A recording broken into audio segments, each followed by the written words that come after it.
আমার চ্যানেলে তোমাদের সকলকে স্বাগত। আজ আমরা ক্লাস 7-এর রায়ান মার্টিন প্রশ্নবিচিত্রা থেকে ভূগোলের দ্বিতীয় পর্যায়ক্রমিক মূল্যায়নের প্রথম স্কুল সলভ করব।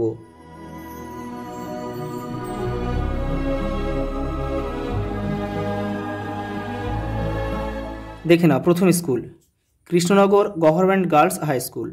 দেখে নাও একের দায় কী বলছে দেখো, শূন্যস্থান পূরণ করো। ড্যাশ হলো একটি নবীন ভঙ্গিল পর্বতমালা। হিমালয়, হিমালয় লিখতে পারো তোমরা। আন্দিজ লিখতে পারো, আন্দিজ।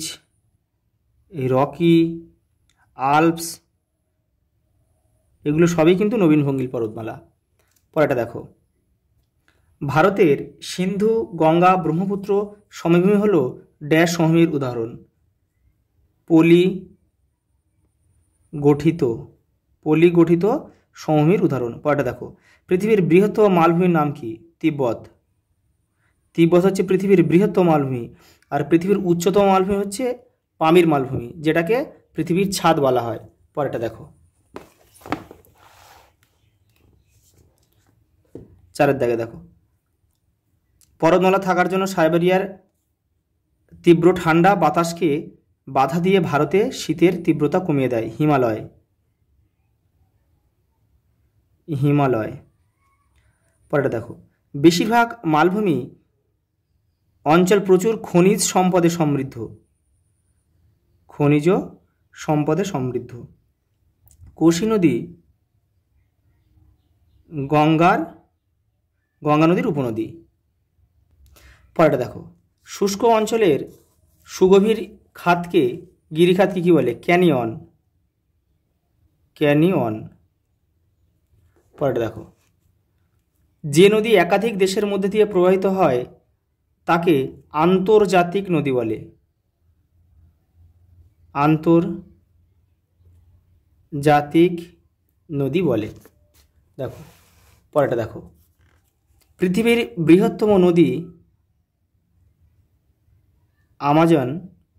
আমাজনে কোনো বদ্বীপ নেই। সারা বছর যে নদীতে জল থাকে না তাকে বলে অনিত্যবহ। অনিত্যবহ। আর যে নদীতে সারা বছর জল থাকে তাকে বলে নিত্যবহ। পরেরটা দেখো, শুদ্ধ ও অশুদ্ধ নির্বাচন করো। ব্ল্যাক ফরেস্ট একটি আগ্নেয় পর্বত, এটা হচ্ছে অশুদ্ধ। এটা তাহলে কী হবে? আগ্নেয় পর্বত হবে না, হবে কিন্তু স্তূপ পর্বত। এটা আমি তোমাদের সমাধান করে দিলাম। তোমরা শুধু এই পরীক্ষায় কিন্তু তোমরা শুধু শুদ্ধ অশুদ্ধ লিখলেই হয়ে যাবে। মালভূমির উপরিভাগ ঢেউ খেলানো সমতল হয়, এটা শুদ্ধ। পরেরটা দেখো, ভূমির ঢাল বৃদ্ধি পেলে নদীর শক্তি কমে যায়, এটা অশুদ্ধ। কারণ এটা তোমরা সবাই জানো, ভূমির ঢাল বৃদ্ধি পেলে নদীর শক্তি বেড়ে যায়। ব্যাসল্ট একটি পাললিক শিলার উদাহরণ, এটাও অশুদ্ধ। কারণ কি? আমরা সবাই জানি ব্যাসল্ট হচ্ছে আগ্নেয় শিলার উদাহরণ। আগ্নেয়। দক্ষিণ আফ্রিকার তৃণভূমির নাম ভেল্ড, এটা শুদ্ধ। পরেরটা দেখো, অ্যাটলাস পর্বতের সবচেয়ে উঁচু শৃঙ্গটি হলো মাউন্ট তোবকল, এটাও শুদ্ধ। দেখে নাও, পর্বতের উপরের দিকে ছুঁচলো অংশটির নাম হলো পর্বতগ্রন্থি। না, এটা ভুল, এটা অশুদ্ধ আছে। এটা হবে পর্বতগ্রন্থি হবে না, হবে পর্বত শৃঙ্গ। পর্বত শৃঙ্গ বা চূড়া, পর্বতচূড়া। পাতগুলি অ্যাস্থেনোস্ফিয়ারের উপর ভাসমান অবস্থায় থাকে, এটা শুদ্ধ। অনেকগুলি ছোট ছোট জলধারা প্রধান নদীতে মিশলে তাদের বলে শাখা নদী, এটা কিন্তু অশুদ্ধ। অশুদ্ধ, এটা হবে উপনদী।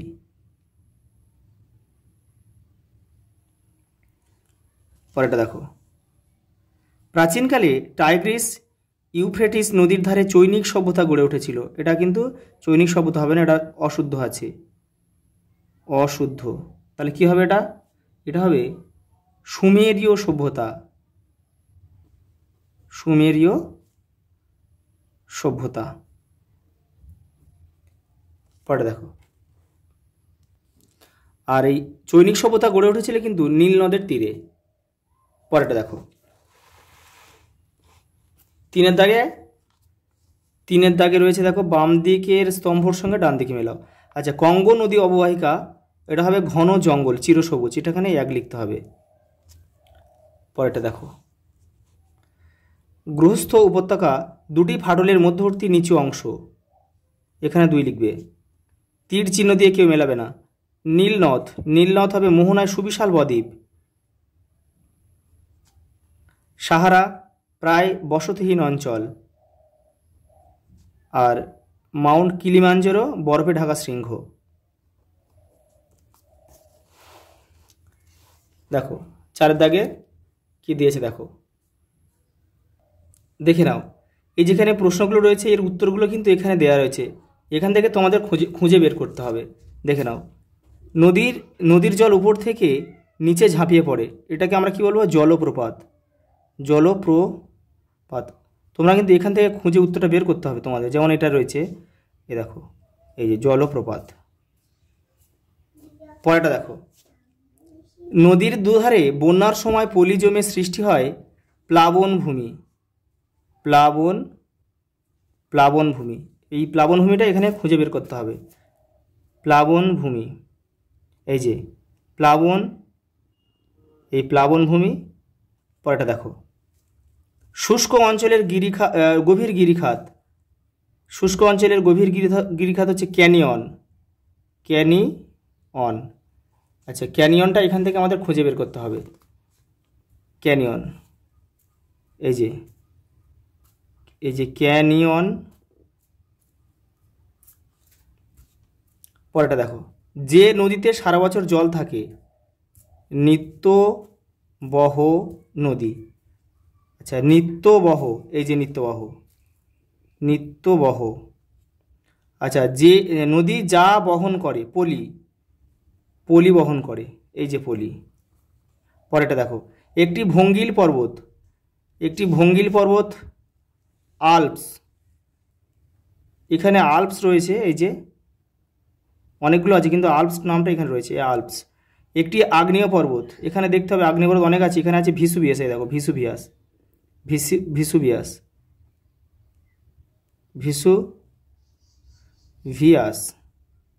পরেরটা দেখো, বহুদূরে উড়ে গিয়ে সঞ্চিত হয় লোয়েস সমভূমি। এই যে লোয়েস।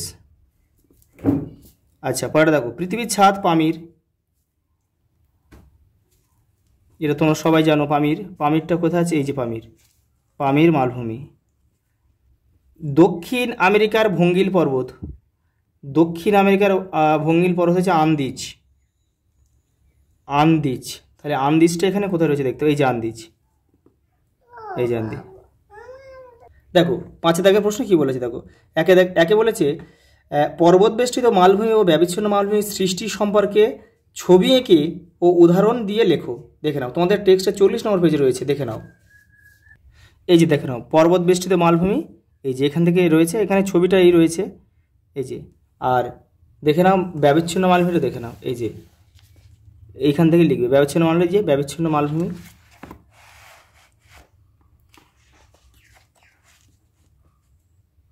এই পর্যন্ত লিখলে হয়ে যাবে।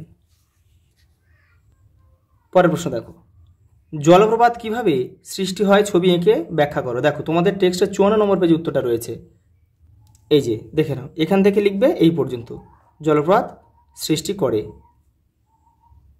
পরের প্রশ্ন দেখো, অশ্বক্ষুরাকৃতি হ্রদ কিভাবে সৃষ্টি হয় ছবি এঁকে ব্যাখ্যা করো। দেখে নাও, এই যে রয়েছে, এই যে এখান থেকে এই পর্যন্ত ছবিটা কিন্তু এই রয়েছে। পরের প্রশ্ন দেখো, 3টা কি বলছে? আমাদের জীবনে নদীর প্রভাব কতখানি সংক্ষেপে আলোচনা করো। দেখে নাও, দেখো এই যে রয়েছে, ভেবে দেখেছো? এইখান থেকে 1 2, এই যে 3। তোমাদের টেক্সটের এই যে 59 নম্বর পেজে উত্তরটা রয়েছে। পরের প্রশ্ন দেখো, শিলা থেকে কিভাবে মাটি তৈরি হয়। দেখো তোমাদের টেক্সটের 63 নম্বর পেজে রয়েছে উত্তরটা। এই যে শিলা থেকে কিভাবে মাটি তৈরি হয়, এখান থেকে এই পর্যন্ত লিখতে হবে। পরের প্রশ্ন দেখো, নীলনদের গতিপথ বর্ণনা করো। তোমাদের পাঠ্য বইয়ের 106 নম্বর পৃষ্ঠাতে উত্তরটা রয়েছে। এই যে নীলনদ, এখান থেকে তোমাদের এতটা লিখতে হবে কিন্তু। পরের প্রশ্ন দেখো, লাস্ট প্রশ্ন এই স্কুলের। আফ্রিকা মহাদেশ সম্পর্কে 3টি বিশেষ বৈশিষ্ট্য আলোচনা করো। দেখে নাও, তোমাদের পাঠ্য বইয়ের 102 নম্বর পৃষ্ঠাতে উত্তরটা রয়েছে, দেখে নাও।